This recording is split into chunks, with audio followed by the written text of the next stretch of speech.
है लड़ता लड़ाई, जनता के हक की है लड़ता लड़ाई। ए चाची, हर माँ का बेटा है बहनों का भाई, जनता के हक की है लड़ता लड़ाई। मांगे आशीर्वाद छू के हो पहुआ, हे चाची अब की जितैया चुनौआ, हे चाची अब की जितैया चुनौआ, हे चाची अब की जितैया चुनौआ, हे चाची अब की जितैया चुनौआ।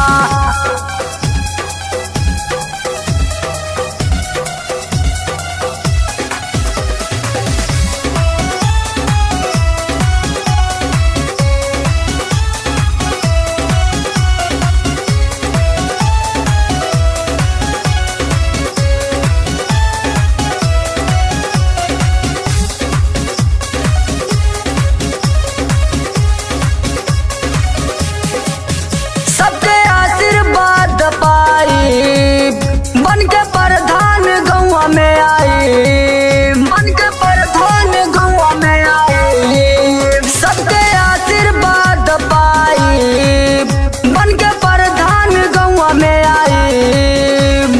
करवाई विकास चमक जाई गौवा, हे चाची अब की जितैया चुनौआ, हे चाची अब की जितैया चुनौआ, हे चाची अब की जितैया चुनौआ।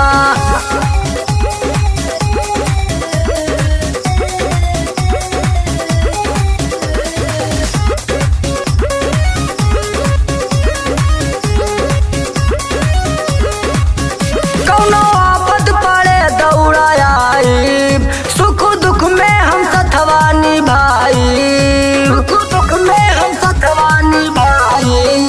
कौनो आफत पड़े दौड़ा आई, सुख दुख में हम सथवा निभाई।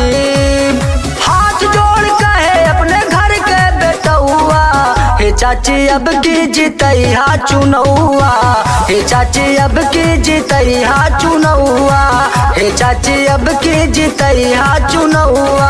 हर माँ का बेटा है बहनों का भाई, जनता के हक की है लड़ता लड़ाई, जनता के हक की है लड़ता लड़ाई। हर माँ का बेटा है बहनों का भाई, जनता के हक की है लड़ता लड़ाई।